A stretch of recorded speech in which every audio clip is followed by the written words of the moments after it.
I'm Cassandra the voice actor for Atra in Gundam Blooded Orphans. A couple of you guys on Twitter asked me to make a video about what it was like to voice Atra, so here's that video. When I got the audition sides for Atra, I just immediately understood her. I get cast a lot as young teenage girls because my voice sounds so young, so I knew right away that my voice would fit the character of Atra. I just had to get her personality. So my first impression of Atra was that she was a little bit young and naive, but also very, very tough.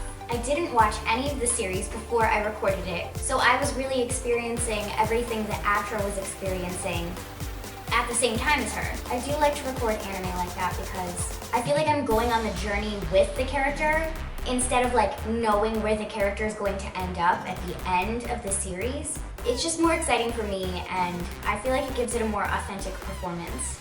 The director for Gundam IBO was Chris Kaysen, who's actually hilarious. Don't tell the producers, but we spent many sessions laughing hysterically. Who am I kidding? The producers know. There was actually a producer in the room for a lot of the recording, and probably thought it was so weird.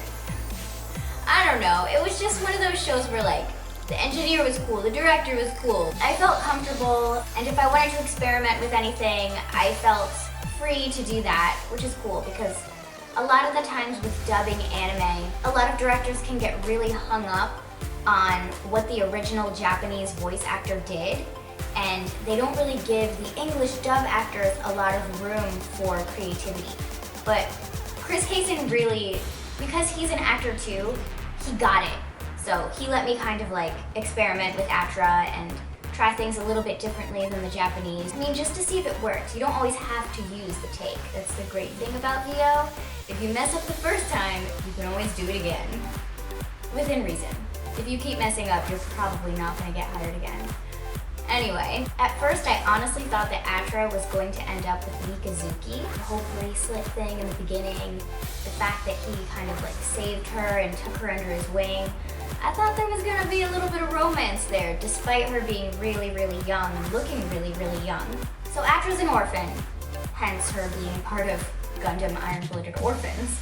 Now, she had a really rough childhood. She was kind of a servant girl in a brothel. They did not treat her well. You know, when you're raised like that, you can kind of go two ways. You can become a really hardened, bitter, brittle individual, or you can say, you know what? My circumstances are not that great right now, but this doesn't have to define me for the rest of my life. And that's what Atra did. Instead of enduring all the abuse that she was getting at the brothel for Atra, she ran away.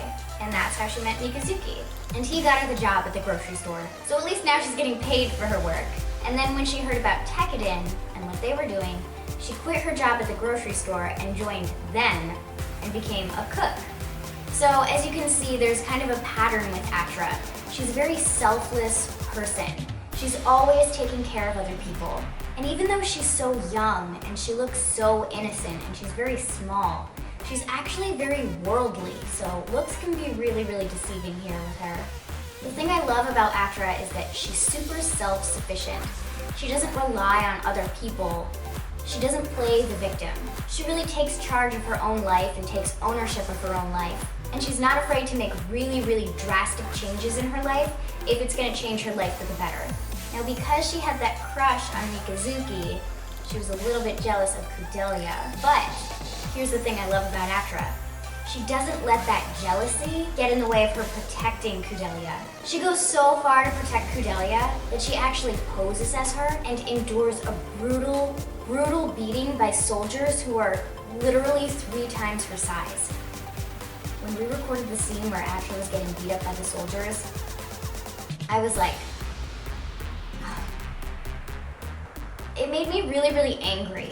To have not 1 but 2 men that are that size beating up a child was really disgusting.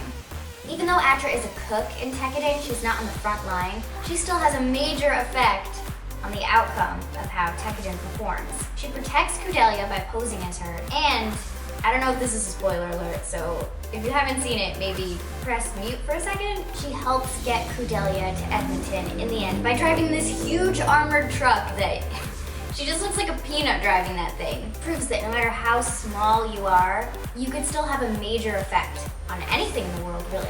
And I also want to talk about Tekkaden. It means iron flower. And I think this really describes Atra, because she looks so cute and delicate and little, but she really has an iron will.